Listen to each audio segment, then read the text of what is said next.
remember having a conversation with Maria and with Amanda. And here's how some of that conversation went. We were talking about the state of our children in Doña County, the state of our kids. And at one point in that conversation, I think it was Maria who said, you know what would make a huge difference? And I said, what would make a huge difference, Maria? And she goes, if we could get all three superintendents in the same room at the same time to learn about early childhood education. And I think Amanda said, that would be a miracle. But if we could do it, we would start changing the status of our children. And then I said, well, what if we get the three superintendents and maybe a bunch of other experts on early childhood education, and maybe folks from NMSU, and maybe some teachers, and maybe some parents, and start bringing in other sectors. What if we did that? And again, one of them said, that would be a miracle. And I've got to tell you, what we have in the beginnings of the Success Partnership is that miracle, right? So can we give let's just do the wave this time on what has started with the Success Partnership and the number of people that have come together to make it happen is really nothing short of a miracle, but an amazing, amazing, amazing thing. From that moment on, in the early conversations with, and I've got to tell you, I don't think Monica Torres is in the room, but some of those early conversations on collective impact with Monica, with Jane, and so many other board members and individuals in our community. Because you know, when years ago, when I joined Engage, they had me to join Engage, they had me meet a bunch of community people before I started, which I think was just an amazing, beautiful thing. But I've got to tell you this, how do you build a coalition? How do you build an incredible group that is going to make some amazing change happen?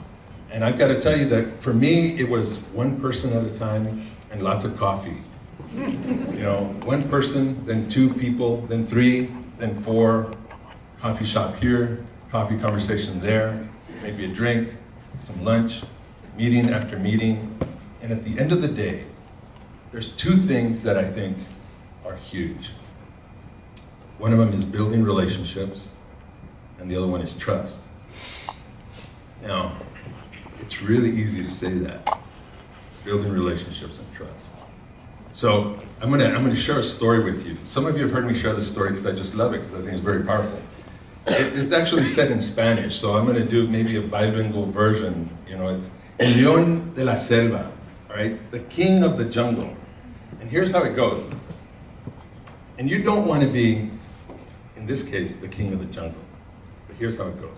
El León de la Selva. So there was a lion, and he was walking in the jungle, and he was saying, you know, I want to make sure that everybody in this room knows that everybody in the jungle knows that I'm the king of the jungle.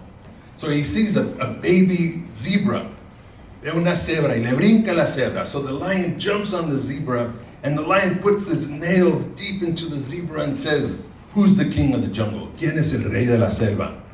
And the zebra, of course, was all scared. He says, tú, Leon, you know, you're the king of the jungle. And then the lion takes his nails off and says, that's right, I'm the king of the jungle. I'm glad you know that. And the lion kept going and keeps walking around. And the lion sees a giraffe. And the lion jumps on the giraffe and puts his nails into the giraffe and says, who's the king of the jungle? And the giraffe is, of course, all startled and says, you're the king of the jungle. And the lion gets off of the giraffe and says, así es, that's right, I'm the king of the jungle. And then the lion keeps going through the jungle, making sure that everybody knows he's the king of the jungle. And then the lion sees a baby elephant. And he jumps on the baby elephant. And again, he puts his nails into the baby elephant. And he says, who's the king of the jungle? He asks the baby elephant. And the baby elephant grabs the lion with its trunk, grabs the lion from the mane, and then slams the lion on the floor. And then slams the lion again, and then slams the lion again. And then rolls the lion like this into the sky, slams the lion again, and then throws the lion, and the lion rolls, and the lion hits his head on the rock. And the lion turns around, looks at the baby elephant, and then he says, well, if you don't know who's king of the jungle, don't get mad. Si no sabes, no te enojes. We have to be careful that we're not like the king of the jungle, where we assume that we know, right?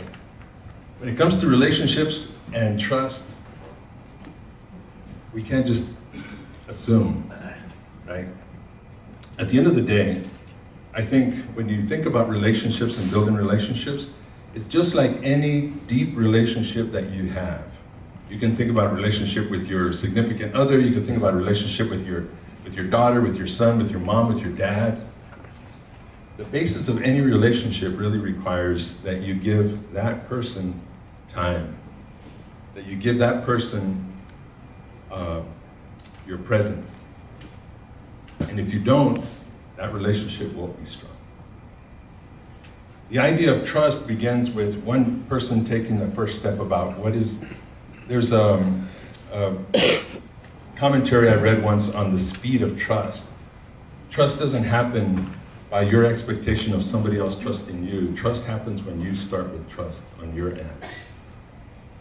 And then trust begins. The building of a coalition, the building of a success partnership, the building of collective impact, and the incredible number of people that are in this room, and those that aren't in this room but are on their way or that are part of it, began with building relationships. And I'm grateful, I've got to tell you, there's so many people over the years in the early days that were also part of that building relationship piece, and they were part of that building trust piece. And that's the beginning of how do you create something from nothing. You know, if you think about it, 8-9 years ago, Engage did not exist. The Success Partnership did not exist. And where we are today is really, truly amazing. I want to share another story very quickly. This one has to do with trust, and it also has to do with the Early Childhood Education Coalition that we have here in Doña Ana County. So after the conversations with Maria and Amanda, which I talked about, there was a later meet. There was actually tons and tons and tons of coffee shop meetings and conversations, but I'm referring to yet another one that pulled together early childhood education folks. And at that meeting, we talked about the idea of writing the one grant that all of these individuals and organizations would share. And one person said, who's gonna write the grant? And are we really gonna share it? And then I said, I'll write the grant. And we're gonna share the grant. And then one person, a naysayer in the group actually said, I don't think so. One person said, and she looked up on the website, says, well look, I'm looking up at the grant criteria for this particular grant, and it says you can't sub-grant. So even if you said you're gonna write the grant, and that all of us are gonna share in it, it's not gonna happen according to the website. I'm out. You know in the shark, in the movie where they say, I'm out? That person says, I'm out. Okay, you're out. Anyway, but everybody else didn't. Everybody else stayed. So we had a Head Start, early Head Start, we had some providers there. Pre-K folks. It was a nice little group of about 8 individuals. You remember the group I'm talking about? And we wrote the grant. Everybody participated in that grant. We shared the grant. The grant came out of the Daniels Fund.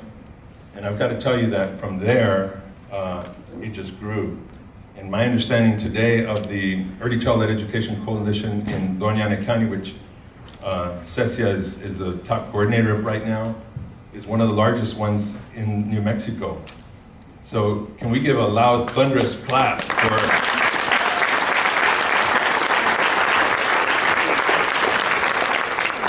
for the work of that coalition? You know what I love about that Early Childhood Education Coalition, and the many lessons that I've learned over the years in some of those early conversations. So I'm a dad, I have a daughter now in her early 20s, and I've got to say that I learned so much about brain development talking with these experts and these folks the last 8 years that I was doing this work than I knew when I was a dad when my daughter was a baby, right? Like I learned more in my later years. That was so powerful, but I am really lucky that I'm one of those nerds that when my daughter was tiny, I used to do all these experiments with her. Like for me, she was like this experiment. I was teaching at the time, and I would tell my students, You guys want to know about my experiment growing at home? And I was referring to my daughter, right? And so, yeah, let's hear about the experiment. And I would share all these things that I would do. So I would play games with her, these mind analytical games. Like I would, like Spanish, like I'd get a chair and I'd say, ¿Esto qué es? She goes, silla. I go, no, it's a chair. She goes, es chair también. You know, like I would try to trick her with language. I would trick her with colors to see where she was at. And I discovered over time, and then I would do it on the floor. I would call that floor time. Like I was on the floor with my daughter, doing these questions and all this analysis and stuff. I later learned that all that was actually pretty good. You know, because it got her brain going. And the thing about a brain is, we've had so many conversations with many of you in this room about how do you build a brain? And that's what we're doing with our children, right? We're building brains, right? But the idea of building a brain includes doing all of these things, stretching the mind like we don't even have a clue that a child can actually stretch their mind, stretch their brain, and learn multiple languages, and do multiple things and do amazing things. And the more that we do that, one thing that I love about those early conversations about early childhood education and early development is that that's where the workforce begins. You know, that's where our greatness begins, is with children at that age. I'm gonna share another story real quick. It's a tiger and rabbit. Actually, monkey and rabbit. Later, the tiger. So one day, there's a monkey on a tree. And this monkey is looking at this rabbit hopping around. And the monkey's on the tree, is just like studying the rabbit. And the monkey looks at the rabbit, and then the rabbit goes over there to like a hog. And he tells the hog, I'm so hungry, I could eat a hog. And the hog says, yeah, right. He goes, yeah, watch, come to my house. And the rabbit hops and goes into the rabbit hole, and the hog sticks its head into the rabbit hole, and all of a sudden the whole hog is swallowed up into the rabbit hole and it disappears. And then the rabbit pops out again, and the monkey says, oh my God, that rabbit ate the hog. And then a little later, there's another animal that's walking around, and the rabbit comes around and tells the zebra, I'm so hungry I could eat a zebra. And the zebra says, you're crazy, you can't eat a zebra. And the rabbit tells the zebra, yeah. He goes, why don't you come to my house, you'll see. And the rabbit goes into the rabbit hole, the zebra sticks its head into the rabbit hole, and the whole zebra disappears. Boom, it's gone. And the monkey is watching this, and the monkey's like, whoa, how did that happen? And then again, there's another little animal that comes around, and the rabbit tells the other animal, says, I'm so hungry I could eat blah, blah. And the animal says, no, I don't, you're crazy. He says, yeah, come to my home and you'll see. The rabbit goes into the rabbit hole, the animal sticks his head in, and the whole animal is swallowed up. And the monkey's watching all this. And then the rabbit hops away a little bit, and the monkey says, God, what's going on? So the monkey then drops down and takes a peek into the rabbit hole. And the rabbit looks into the monkey looks into the rabbit hole, and at the end of the rabbit hole, inside the cave, he sees a 300-pound tiger. And the monkey comes out, and he tells the rabbit, there's a tiger. And the rabbit goes, where? In the rabbit hole, there's a tiger. And he goes, that's not a tiger. Charlie's not a tiger. He's my partner. And at that moment, when I read that story, I was thinking, okay, in partnerships, who's the tiger? And who's the rabbit? And I'll tell you this, a lesson as we do our work. In my view, everybody in this room, and we have some heavy hitters in this room. Heavy hitters in this room. And when we think about the Success Partnership as a whole, we have heavy hitters that are not in this room that are part of this. Are those the tigers? I would say, on any given day, everybody in this room is a tiger, and everybody in this room is a rabbit. In other words, we're both tigers and rabbits. In the partnership of how do we build things, how do we build relationships, there are times when the person sitting next to you might just be the tiger, that brings amazing things and power to the table. And on another day, that person might be the rabbit who makes things happen. And so at the end of the day, we're all tigers and rabbits. There's an African proverb that I like because it's very, very powerful, and it applies to everyone in this room. And it applies in so many ways to the work that we do in education all across the state. Before I share this quote with you, I want to tell you that there are some amazing things happening throughout the state. Amazing. Lori alluded to them just a little while ago. The Yazzie lawsuit is huge. What's happening with Yazzie? If you don't know about it, you should learn more about it. That's quite significant. There are many partnerships across the state. There's an organization called a Coalition of Transform Ed. There are some amazing things happening. And I've got to say this too, there's a lot of parents that are talking and thinking about things that maybe these conversations have never happened before. One thing that I like, and I just want to say this very, very briefly, there's a lot of beautiful things about Yazzie. I view it as a window of opportunity and time. We have a window that is right now at this moment open, but that window will not stay open all the time. And a lot of beautiful things about Yazzie include, what are we doing about education? And it's really, I think, for the very first time, not only putting children first, but it's putting families first. I love that it talks about culture. I love that it talks about language. And that is so, so significant in our state. Here's the African proverb. It says, if you want to go fast, go alone. If you want to go far, go together. At the end of the day, I've got to tell you that for me, if we don't go together, we lose. And the window of opportunity will close. We have no choice, that we have to go together. And there's a lot of people in this room. We have tigers in this room and we have rabbits in this room, and we need both of you. And there are times when you've been a rabbit, there's times when you've been a tiger, but I'll tell you what, we need both of you. Both your power as a tiger and your agility as a rabbit. We need that. Not only do we need it here in Doña Ana County, but we need it throughout the state. I want to share maybe one last story. Where's my timer? I don't know if that's how much time I have. When I graduated from college, let me ask this question. Can I see a show of hands? How many people believe in miracles? Great. Some people didn't lift their hands. That's okay. In fact, this story is about that. So when I graduated from college, I moved back into my old house, got a job downtown. This was in El Paso, Texas. So I was working downtown. And my mom, so in the middle of the summer, my mom called me like at, I don't know, in the afternoon, 2 o'clock or something. She told me in Spanish, she goes, "Mijo, you've got to come home at exactly 4 o'clock. You're not going to believe this, but there's a rainbow in the backyard." And when my mom said there's a rainbow in the backyard, I hit the phone because I didn't want anybody to overhear that, right? It's like, Mom, no creo que hay un arcoíris en it.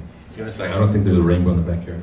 She goes, "Yeah, mijo, there's a rainbow in the backyard, but you got to be here. I want you to come home, sneak out of work." So my mom's telling me, you know, when your mom tells you to do something, you got to like, whoa, man, I don't know.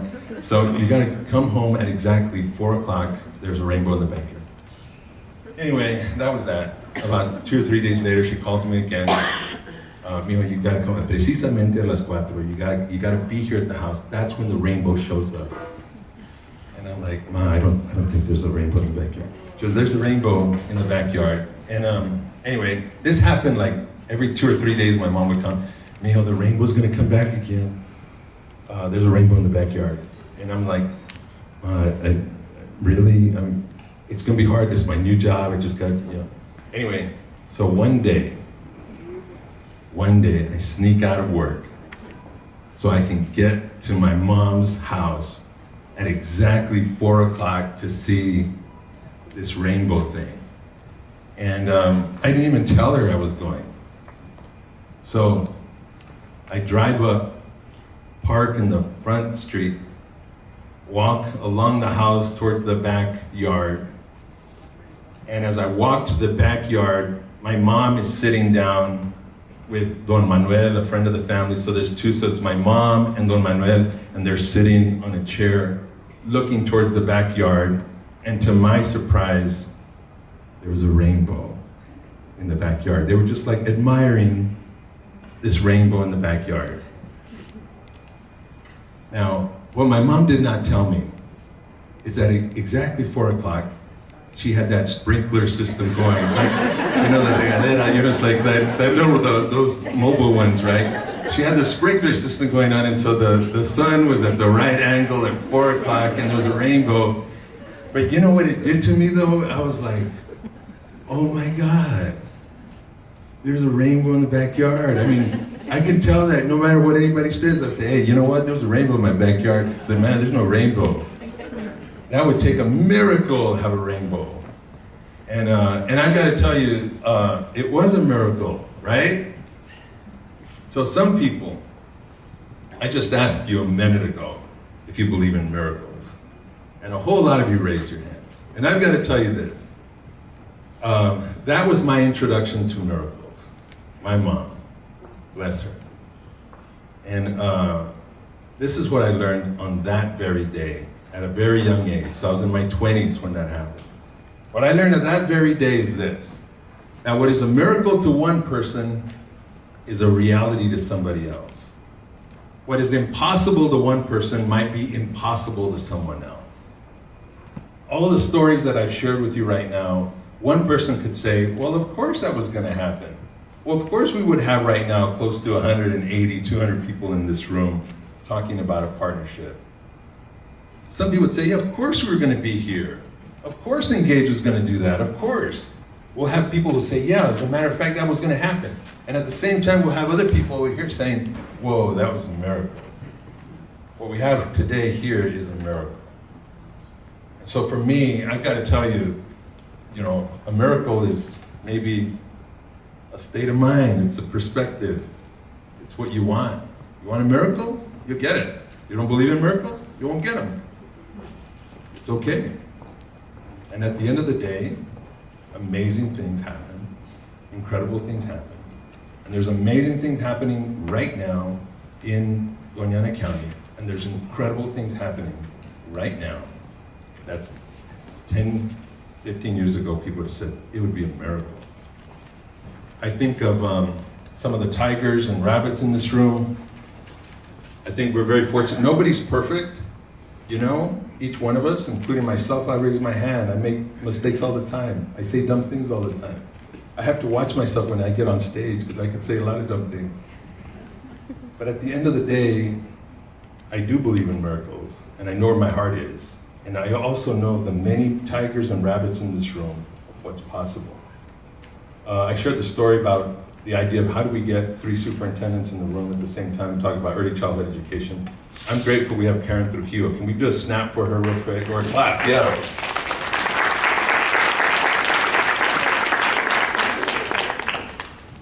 I think that the idea of who are the tigers, we have tigers in this room, and the partnership, the success partnership isn't over until we get more tigers in the room. And the success partnership isn't over until we get more rabbits too. So at the end of the day, it's not done. There's a lot of work to be done. And in my view, the work is happening, but it's not enough, right? And there's never enough money, there's never enough people, and but at the end of the day, we leverage what we have. And at the end of the day,